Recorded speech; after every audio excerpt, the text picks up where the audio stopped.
तो करवाऊंगा, लेकिन लाइक और शेयर आपको करना है। तो चलिए बिना टाइम वेस्ट किए हम शुरुआत करेंगे। आज आपका फर्स्ट डे है। कौन कौन से क्वेश्चन आपके पूछे गए थे।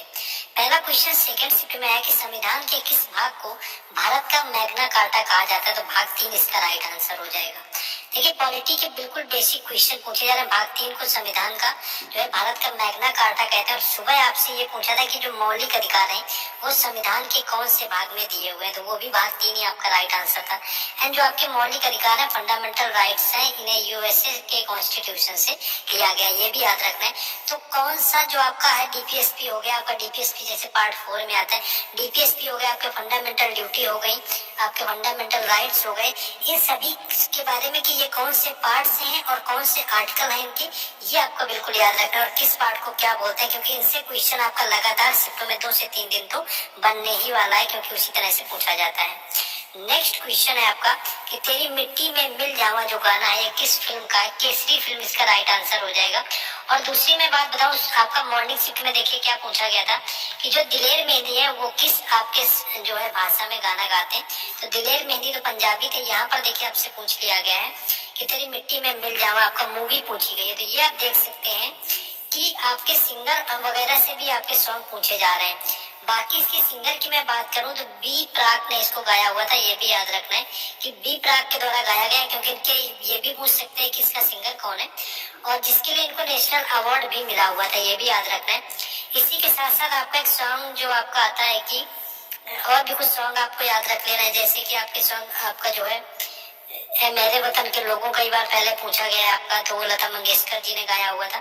तो ये आपको याद रखना है। कर चले हम पिता जानो तन साथियों आपका जो होता है ये गाया हुआ है जाकर के मोहम्मद रफी ने। तो ये कुछ जो सॉन्ग है आपको, और एक सॉन्ग यहाँ पर मुझे याद नहीं आ रहा है किसने गाया। कई सारे ऐसे सॉन्ग है, आपको सॉन्ग का रिवीजन कर लेना जो पीवाईक्यू में मैंने ऑलरेडी बताए भी हुए हैं। तो सॉन्ग आपके कौन किससे ये पूछा जा सकता है। नेक्स्ट एक क्वेश्चन आपसे पूछा गया कि असम का शास्त्रीय नृत्य कौन सा है, आपसे डांस पूछा गया था। इनमें से कौन सा जो डांस है वो आपका रिलेटेड है असम से। बिल्कुल देखिए बेसिक पूछा गया। मॉर्निंग शिफ्ट में आपके थोड़े डांस और फेस्टिवल थोड़े अटपटे आए हुए थे। तो Sattriya was given in option, that was your right answer. Sattriya के साथ में आपको बिहू भी याद रखना है। बिहू आपका हो गया, ये भी असम से होता है। बिहू के साथ में मान लीजिए बगुरम्बा दिया हुआ है जाकर, तो बगुरम्बा भी आपका असम से ही हो जाता है। इसके साथ साथ आपका नाटी गोपाल जो होता है ये भी आपका रिलेटेड होता है जाकर के असम से। तो असम के आपको ऑलमोस्ट सारे रिवाइज कर लेना है। असम के आपको नॉर्थ इंडिया के करना है, यानी कि नॉर्थ इंडिया के आपको जितने अगर आपका एग्जाम है तो नॉर्थ ईस्ट जो है इंडिया, नॉर्थ ईस्ट के जो भी आपके स्टेट आते हैं उनके dance and festival as well as उनके जो आपके लोक संगीत वगैरह है उनको भी ध्यान रखना है, ताकि आपको आसानी हो एग्जाम में। नेक्स्ट मैं आपको बता दूं कि इन क्वेश्चंस का जो पीडीएफ है वो मैं आपको टेलीग्राम चैनल और व्हाट्सएप ग्रुप पर दूंगा जिनके जो लिंक है आपको डिस्क्रिप्शन में दिए गए, तो वहां पर जाइए और वहां से आप सभी को जुड़ जाना है। नेक्स्ट एक क्वेश्चन आपका पूछा गया था कि कौन सा आपका डोरी वाद्य यंत्र नहीं, यानी कि स्ट्रिंग इंस्ट्रूमेंट आपसे पूछा हुआ था। स्ट्रिंग आपको पता ही होगा, जिस तरह से आपका सितार हो गया, सितार के साथ में आपका वीणा होता है, इनमें क्या होता है डोरियां लगी होती है इंस्ट्रूमेंट में। तो वो आपका पूछा था कि कौन सा जो है वो डोरी वाला इंस्ट्रूमेंट नहीं है। तो उसमें जो ऑप्शन आपका दिया गया था ऑप्शन था बांसुरी, तो ऑप्शन वही आपने आसानी से कर दिया होगा, ऐसे तो नहीं बता पाएंगे लेकिन ऑप्शन सामने होगा तो श्योर सी बात है कि जो आपका बांसुरी होता है ये आपका यहाँ पर पूछा गया था। इसी तरह क्वेश्चन आपको ये याद रखना, जो शहनाई होती है हमारी, एक बार पूछा जा चुका है कि शहनाई में कितने आपके छेद जो ऐसे ऐसे बने होते हैं वो कितने होते हैं, वो 7 होते हैं। ये भी आपको याद रखना है। तो ये क्वेश्चन आपको याद रख लेना है। फोल्क डांस वगैरह यहाँ से आप लोग कवर कर लेंगे। क्वेश्चन आगे है। नेक्स्ट क्वेश्चन आपका पूछा था कि आईसीसी 223 वर्ल्ड कप की मेजबानी किसने करी हुई थी, यानी कि होस्ट आपसे पूछा था T20 वर्ल्ड कप का 50 ओवर का। बाकी T20 वाला तो अभी आपका हुआ साउथ अफ्रीका में, वो अलग है। लेकिन अभी जो यहाँ पर पूछा था तो इसका जो होस्ट किया हुआ था आपका T20 आपका जो वनडे वाला हुआ था वर्ल्ड कप, इंडिया ने इसको होस्ट किया हुआ था। एंड इंडिया इसका रनर अप भी रहा था, ये चीज भी याद रखना, इंडिया रनर अप था। एंड ऑस्ट्रेलिया जो रहा हुआ था इसका विनर रहा हुआ था, जो कि 6 टाइम इसने जीता हुआ था। इसके साथ ही आपसे ये पूछे कि इसका प्लेयर ऑफ द सीरीज कौन था, तो विराट कोहली था जिसने सबसे ज्यादा रन बनाए हुए थे। और उसके साथ साथ मोहम्मद जो शमी था उसने सबसे ज्यादा जो है विकेट भी लिए हुए थे। तो ये इससे रिलेटेड पढ़ लेना। अब रिलेटेड आपको क्या देखना है कि कौन से अभी हाल फिलहाल में आपकी कंट्री में होस्ट हुआ है, कौन सा आपका क्रिकेट हो गया, फुटबॉल हो गया, उन सारे कंट्रियों पर फोकस करना है। करंट में क्वेश्चन आपका ऑलमोस्ट यहाँ से बन सकता है। नेक्स्ट आगे क्वेश्चन है हमारा।